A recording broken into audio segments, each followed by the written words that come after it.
What's up, Sports-A-Delic? It's me, it's Reem, and as promised, every Saturday night we're going to deliver to you some cigar knowledge. We're going to talk about what draws us to the lifestyle. You know, we're going to be putting some stuff in our mouth. Is that right, James? We are going to be enjoying a cigar. Are you going to put it in your mouth? I'm going to have to. That's the only way I can smoke. That's my point.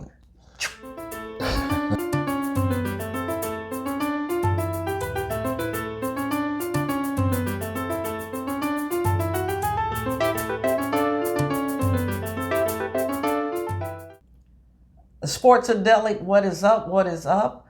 I am Reem, and this is my smoke buddy, James, a.k.a. Carrington. What's going on, people? What we're going to do is what we promised that we would do here at Sports-A-Delic. It's not just about sports. It's about sports and everything else. We're going to give you some cigar education, because there's a lot of you out here, you know, faking the funk, right? You know, definitely. Like, faking the funk means I walk up to you and I'm like, yeah, what are you smoking? And you're like, I don't know. Let me look at the band. You got to move away from that. At some point after doing this, you got to know what you're putting in your mouth. Like, Exactly. Am I tripping about that? You know, so tonight we're going to be going in on a particular, you know, cigar. We're going to give you the breakdown, the wrapper, the binder, the filler, and then we're going to tell you what flavors, you know, that we are experiencing in our mouth, aren't we? James is all uncomfortable because he has to, you know, I mean, what is up? It's going in your mouth, man. No, what we're going to do is we're going to identify the palate. Okay, the texture and the composure of the cigar. That's what we're going to do. Okay, I have one question. Sure. Do we need our mouth to identify those things? We need our mouth to hold the cigar, but we need our palate to identify the cigar. To taste it? Yeah. Okay. It's yeah. Okay. It's yeah. It's yeah. You heard him. You can't make this stuff up. But nevertheless, we're going to be going in tonight on Umbogal. Now, this is a unique blend, and I think it's Nicaraguan. Yes. Nicaraguan binder and filler. When we say binder and filler, what are we talking about, James? What we're talking about is the three complexities of the cigar. We're going to talk about the cap. We're going to talk about the filler. We're going to talk about the innards. So those are what you're going to be looking at. We're going in. Got to go in. Got to go in. And again, it's going in your mouth. See, I'm just trying to have him understand that we can't get around this. But nevertheless, this has what is called a Connecticut broadleaf wrapper. Correct. That means the outside. Okay, that's what that means. And because it's a broadleaf and it's Nicaraguan, that's what's going to give us that medium to full. There's three breakdowns: Connecticut, medium, and full. Correct. Right. Now, James, you know as well as I do, a lot of people sleep on Connecticut because they feel like they're too light. But in terms of cigar education, a Connecticut can be a wealth of flavor because of the binder and the filler. Correct. Right? Correct. You know, so, and you can burn up your palate, you know, if you're just full body all the time. And I can promise you, we can live to be 100, and we will not ever be able to smoke every cigar in the world. Correct. You know, you have to remember there's some cigars that don't even make it to the United States. Exactly. That we've not ever even heard of. And that's what I like most about it. You know, it's ever changing. It's something always new, something different, all shapes, you know, all sizes. Exactly. But I have noticed, and maybe you can explain this better to, you know, our viewers. And before we move on, please hit that subscribe, like, and share. What I wanted to say is, when it comes to the cigar, right? And, you know, the complexion of the cigar. Okay. Why is it that the smaller ring gauge cigars, you know, provide a better flavor profile? That's what I use. Well, the one thing that I've always learned about it, and that is that the smaller the profile of it, the less stem and filler that, you know, loose filler that you're going to have in it. And what I usually do is that whenever I want to look at it, I'll flip my cigar over and I'll kind of see and try to count as many solid pieces as I have on there. And that will identify a lot of your stems. With the stems are going to come clogging. And that's when you'll try to pull on something and it just will not. It's just like, okay, I feel like it's just clogging. Like you're fighting it. Like Yeah, just, and it's you know. and it's not supposed to be that way. The one thing that when you get a really great cigar, it's going to breathe really well, and breathing is something of the flow of your cigar, because that's something that's a part of it. So a lot of people go about, you know, cutting their cigars the wrong way, which is gonna stop the breathing of it. So if you have a torpedo, you're never gonna cut the torpedo straight. You're always gonna cut the torpedo in a slant. The reason why is because when the airflow comes in and then it opens up. Okay. And it's supposed to hit your palates. Some people are real big fan of the punch. Okay. Sometimes punches are only going to be big if you're using a really large ring gauge, because you got to have all of that coming through. I'm sorry, I reversed that. If you're using a smaller ring gauge size, a Toro to a Lancero size, that way it's really just capping, opening it up. When you're doing it with a larger ring gauge, all of that smoke has to come through and then barrel neck and then try to go through that passage. So it's going to cut back on some of your profile and your palate flavors. So here's your cigar education when it comes to cutting. Okay. If you have a torpedo, you've seen these cigars, and that's what they look like.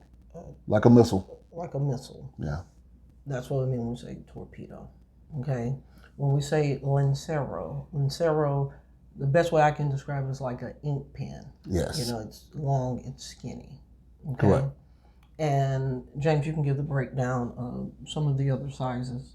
You got your Toros, you got your Coronas, you got your Petite Coronas, you got your Perfectos. Right. You have you got your Gordos, you got your Presidentials. I'm all over the palette. I'm all over the place. I mean, right. I like some of my larger ring gauges. I like when I'm sitting back and I'm just want that taste and that flavor profile to come through. What do you mean? Like a woody? Woody, earthy, chocolate. You like the woody cigar? No, I don't like the woody cigar. Well, you know, what I like is I like a woody tasting cigar, earthy cigar. Some people are referred to as an earthy cigar. Oh, okay. I was just asking for clarification. I got you. Woody can mean several things in this game. Yes, it can. You know, but not with me. It's just it could be with right. But some dudes like the lunatic. What is that, an 80? That's a 70, 80 ring gauge, yes. Right. You know, some guys like a bigger ring gauge. I was teasing one of my friends because he only smokes, the big fat lunatics, the 80 ring gauge. And I told him I thought he was doing it because he's cheap. He wants to smoke one cigar, and watch all the NFL games from 1 o'clock, to midnight. That's what I think. But the best cigar, we agree, is whatever you have in your mouth at that time. And the only thing that can mess that up is the person sitting beside you. Yes. They can really mess up a wet dream on that one. Wow. Damn. Yeah. That's intense. Yeah, because you have to understand when you're sitting back enjoying a cigar, that's your time to relax. That's your time to sit back and unwind and get away from everyone else, the problems and everything like that. So for 45 minutes to upwards to 2 or 3 hours, all you can do is just sit back, relax and enjoy it. And especially, and that's the worst thing that you ever want to have is if you're sitting here, you got a really nice cigar, you've been waiting for the cigar, and you got somebody coming and say, well, I only do this, I only do that, and you're like, okay, this conversation is really getting ready to get crazy. Right. And people they're gonna do that, you know. But I just try to educate them as much as I possibly can. And if they want to take the knowledge, then they will. I think for me, my biggest irritant is, so what's your name? You tell them your name. So what's that you smoking? You tell them what you're smoking. Where you from? You know, it's like these, interrogating.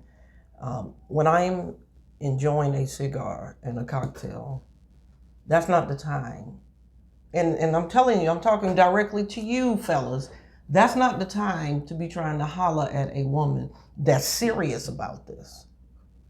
Because as, James explained, it's about relaxation. You're trying to free, your mind. You don't really want to get into a whole bunch of chit chatter, clocky, back and forth, But what we're going to do is we have like a 3-part series to this, okay? And so what we've done now, we've introduced you guys to part 1, which is telling about what we're going to go in on. So what's going to happen part 2, we're going to light up, we're going to go through this cigar, we're going to give you the breakdown, and then we're going to keep on moving on with our night because we are doing it. Can I get a toast? Yes. Bam! Oh. Come on back here, part 2. Sports-A-Delics, what is up? We are back for part 2. I'm Ring. This is James, aka Goddamn Carrington. That's right. That's right. Now we were talking about what can mess up a great cigar. The person sitting beside you, of course. But there's some other things that can mess up, the cigar. And I know one thing that it's kind of out of your control because there's an enjoyment associated with smoking a cigar. If you have a convertible, you drop the top. But the wind, the breeze, it's going to cause the cigar to burn all crazy. And for me, it causes stress, but I'm enjoying, the wind in my hair, so I kind of put up with it. Mm-hmm. What are some other things that can kind of mess up the flow of the cigar? We know you can cut it incorrectly depending on your ring gauge. We know that it could very well be plugged, just tightly rolled, and and we have what is called cigar pokers, which I'll show you about that in part 3, what that is actually used for. But sometimes that doesn't even work. A little beetle can get loose in there and mess it up. But what are some other things? Overburning. You can burn it too much on one side, and it'll start to burn uneven. I think that you can also mess it up by dumping the ash entirely too early. So, because your ash is actually used as a cooling mechanism for it. So it keeps your cigar cool and keeps it lit. You hit it a couple of times and then you let it breathe and go from there. Sometimes, you can get around a person that is, they're a chimney. They just puff, and it's a big pillar of smoke. And, they smoking an hour and a half. Yeah. They smoking an hour and a half cigar in 20 minutes. And that's just like, wow. And certainly trying to put it out like a cigarette. Correct. That's just going to kill it all the way around. But I got a question for you. Okay, wait, hold on. Let me take a drink. Okay. Mm-hmm. I know you've seen where people will take a cigar and they will dump it, into the whatever drink they're drinking. What are your takes on that? I accepted years ago that it just takes all kinds. I don't get it. I don't understand it. But because I don't want it to become an extended conversation is why I never ask when I see this craziness, what is crazy to me. And then sometimes people are just doing stuff, it seems like, because they just want to engage you. They want you to say, "What?"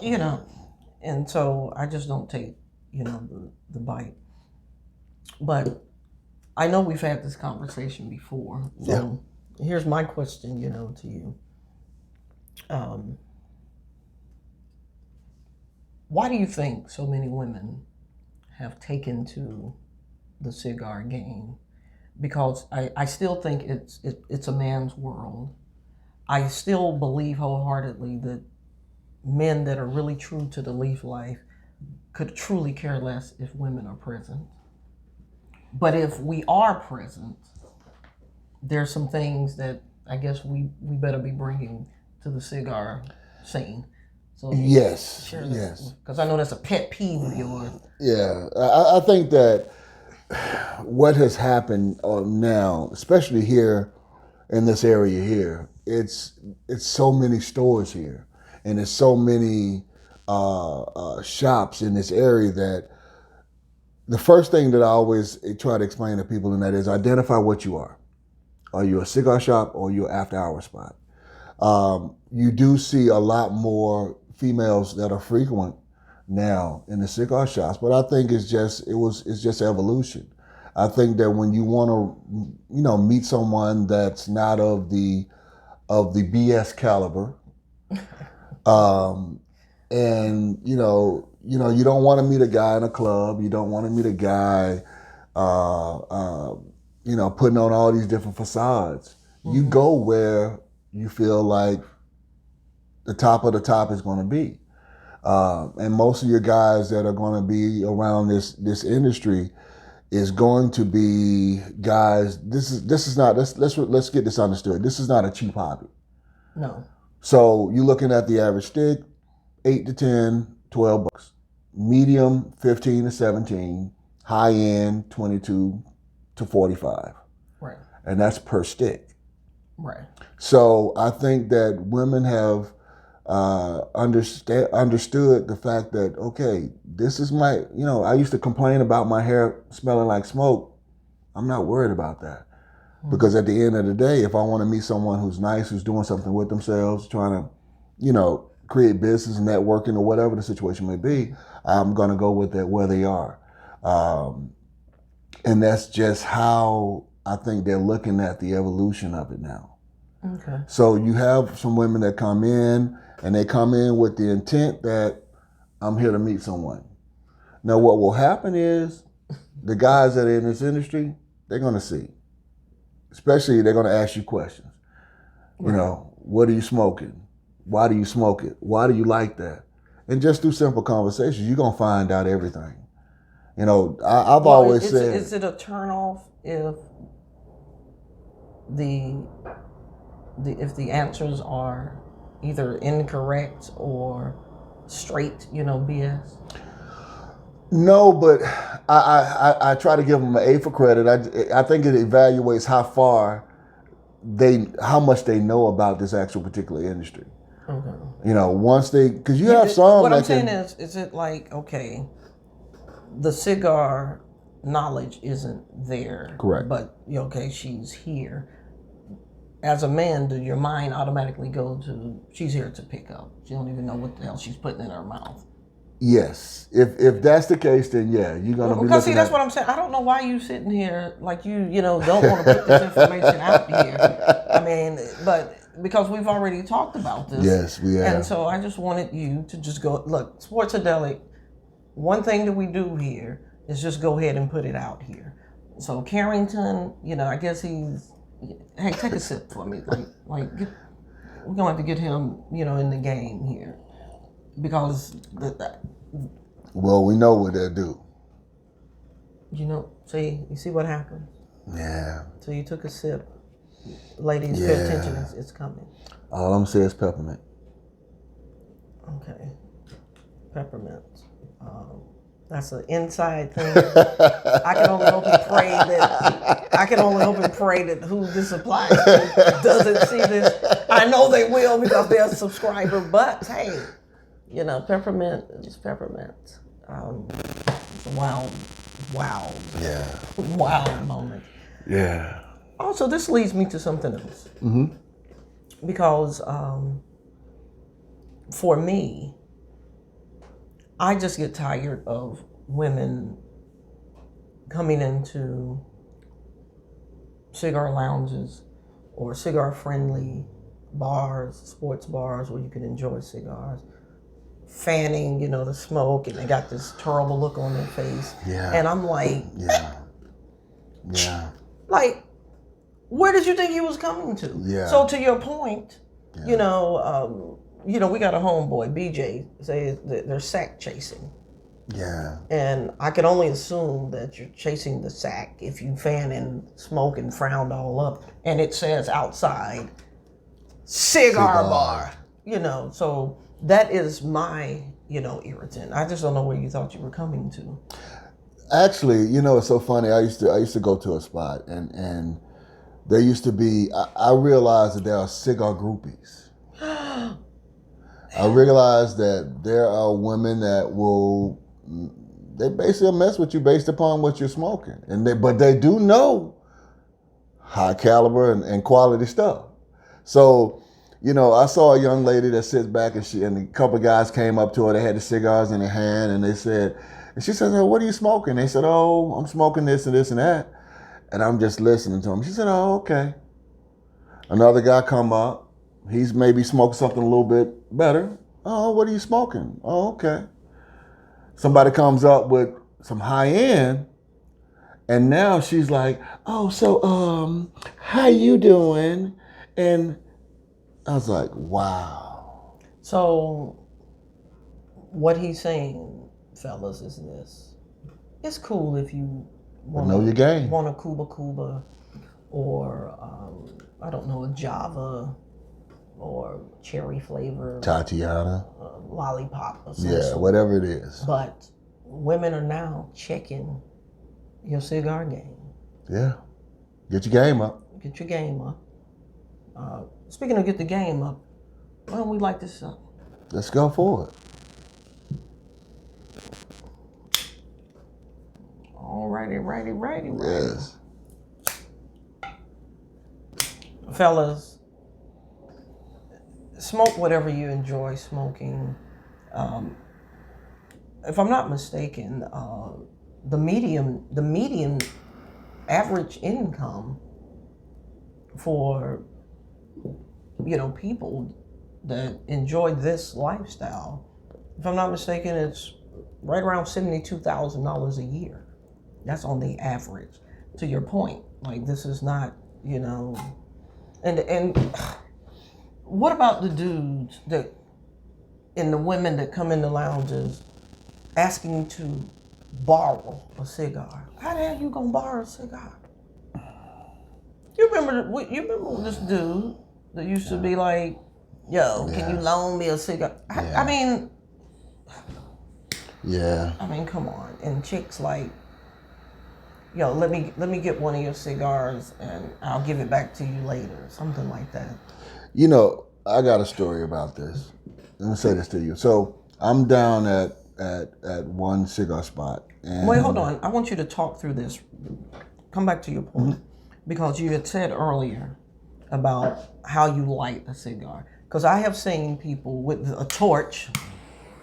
You can hear that, a torch, and they have the cigar like this with the torch. I mean, it's smoking, flaming. Is that what you're talking about? Yeah, and what'll happen is that sometimes if you put it too close, you'll start to get little burn ridges around the edge. And what you want to do is you want to keep it enough to the point where you just really get in that first outer layer. That's it. Yeah. Turn it. You get a good one on there. Yeah. You pretty much want to kind of blacken the tip, kind of get it started. Blacken the tip. Well, I was going to say not, I'm saying like, ladies, some of this, like, my big thing is smoke, don't swallow. But we're talking about cigars. My big thing is enjoy your cigar. That's it. Anyway, what I'm saying is this: smoke, don't swallow, or you know what, swallow if you want to. But I'm telling you, these right here will make you respect them. Yeah. You know, you'll be curled up in the fetal position. I'm saying you can just accidentally take some smoke in, and like you're gonna feel it. You know, but traditionally, this is about ingestion, not digestion. It goes in through the taste buds in your tongue. And our taste buds is the lifeline. That's what we use to start it in childhood. You know, your mouth is what you use as a baby to explore your whole world. We never really get away from that. That's how we know if we like something or not, right? Correct. And so what you want to do is bring it in. Some people can retrohale, you know, skeet it out the nose. And that helps you to really, really, really, really capture, you know, really what the cigar is about. And that flavor. If I'm not mistaken. Let me do my fact check. Am I wrong about that? I'm not wrong about that. So remember that. Just retrohale. Don't swallow. Because if you do, you're through. Yeah. But hold up. Man, this got to be some kind of digital show. The fact that you got a fact checker that you just point at and it tells you. That's crazy. Technology is a mother. Yeah, it is. Technology is a mother. Okay. Instantly on my first draw,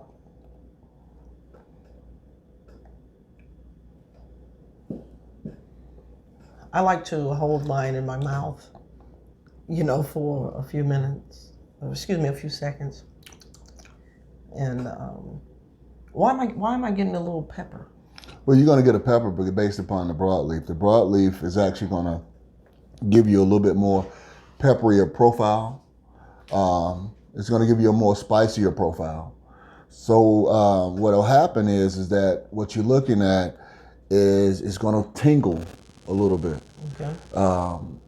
And you know, some people actually like the peppery finish to it.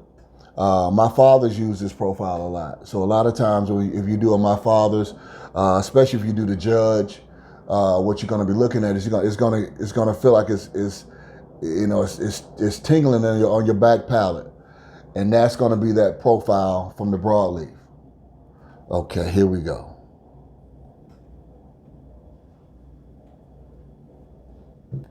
Well, I mean, I was enjoying the, you know. I get you. But everybody can't do that. What, enjoy? Not like you the way you're enjoying it. Everybody can't do that. So. Oh, we don't want to call names, but you remember at the shop, the guy that comes in and completely saturate the. I was like, I felt like I need to take a shower after that. Okay, see, we need some help. So I'm getting definitely a hint of the pepper. It's not overpowering. No, it's not. No, it's actually not. A little woody. You have a little bit of woody. You have a little bit of woody. You have a little bit of woody. You have a little bit of a chocolate. You have a little bit of a chocolate. This cigar is actually a really nice. Composition. It got pretty good oils in the on the wrapper. Wait, I got to do a fact check. Who is this by? Steve Saka.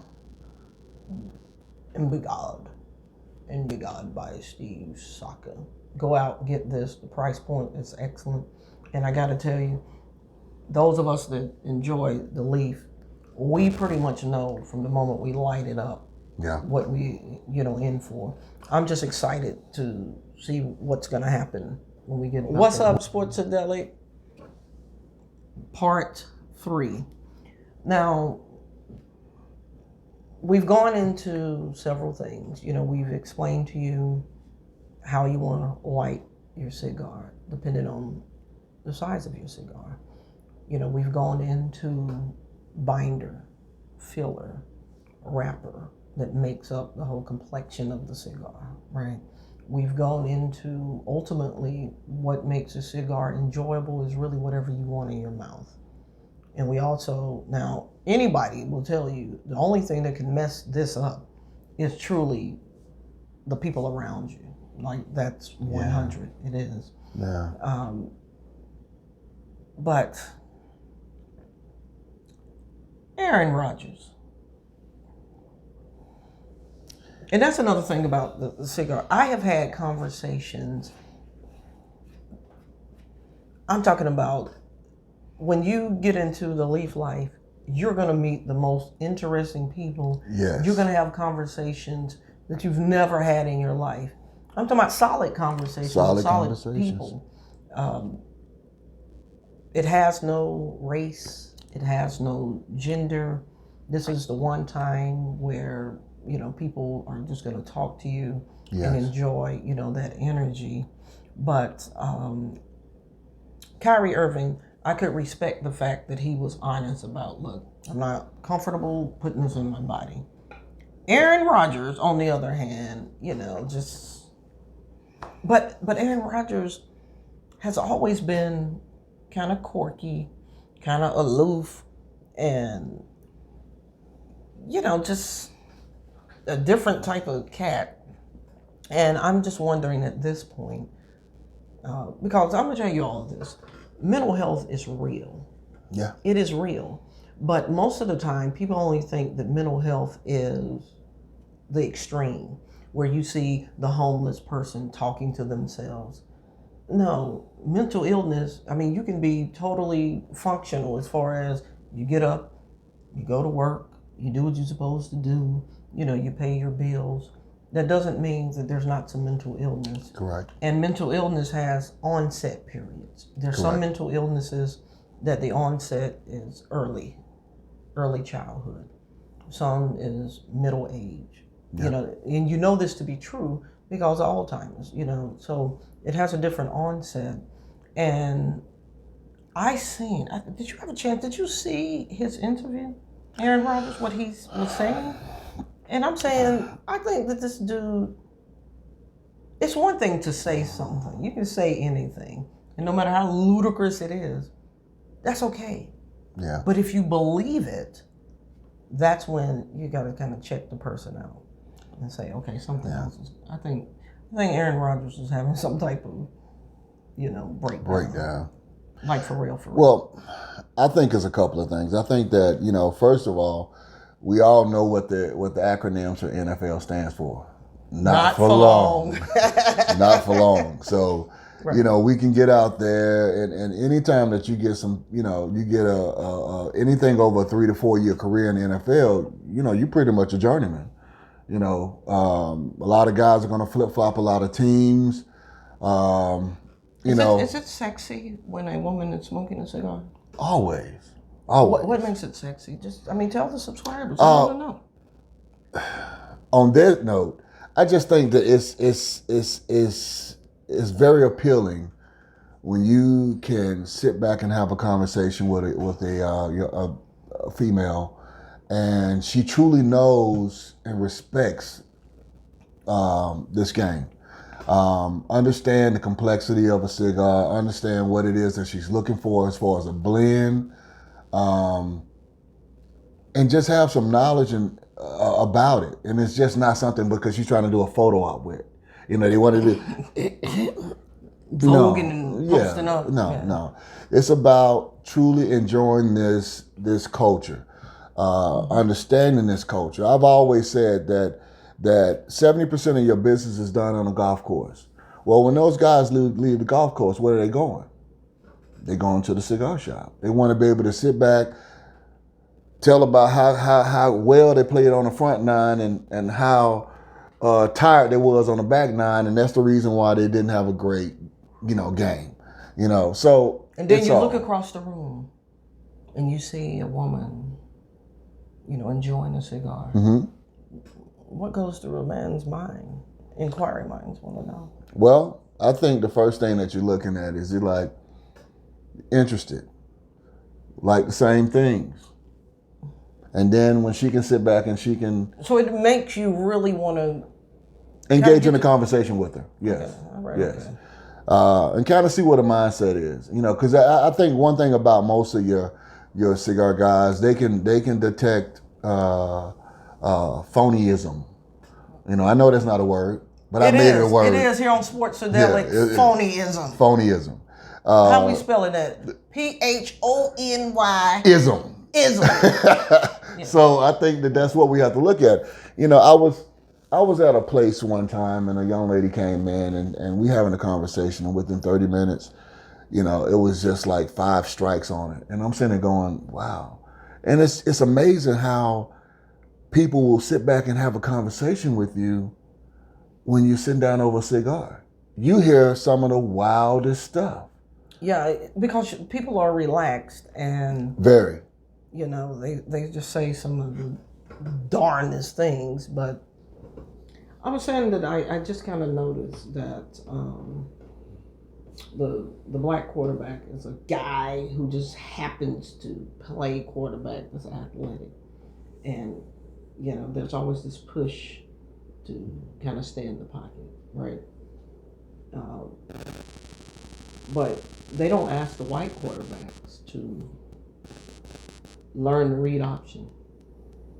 It's like, which the read option is one of the most difficult offense to stop, especially if you got a good quarterback. If you got a talented quarterback that can run.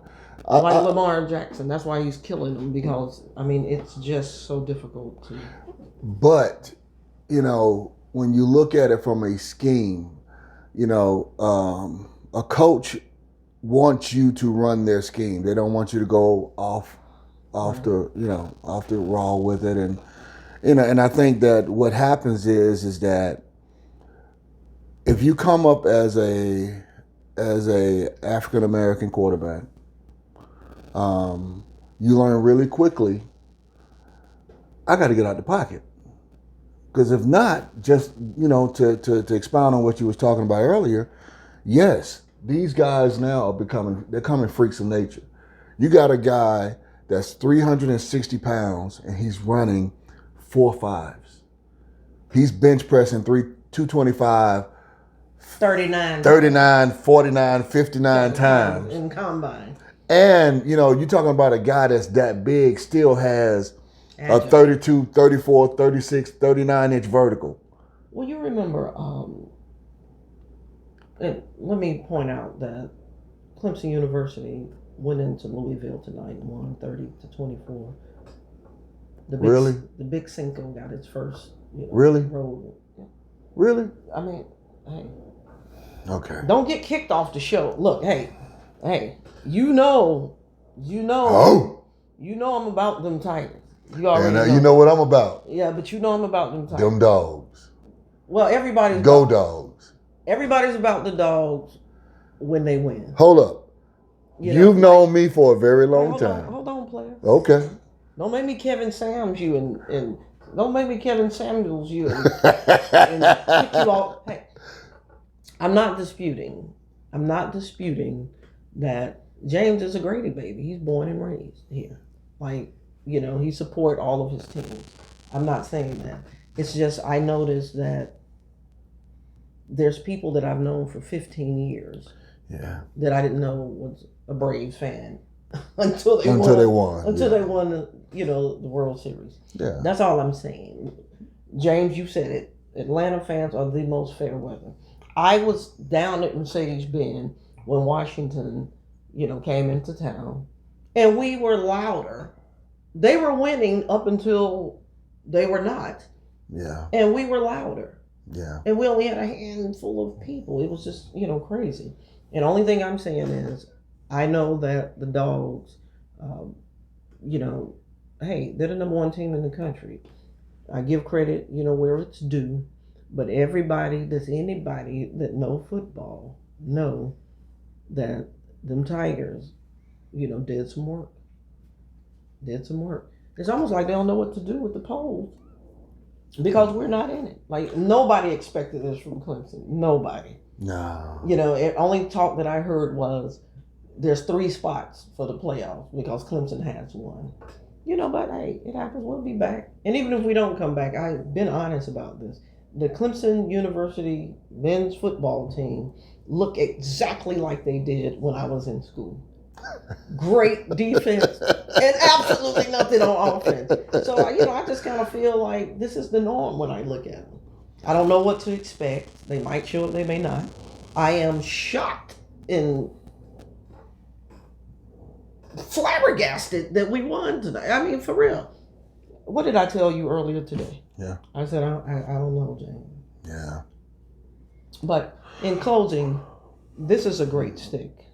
Great steak. Definitely try it. What are you enjoying? The Bumble Rum? Bumble Rum. And I got to get me some more. Not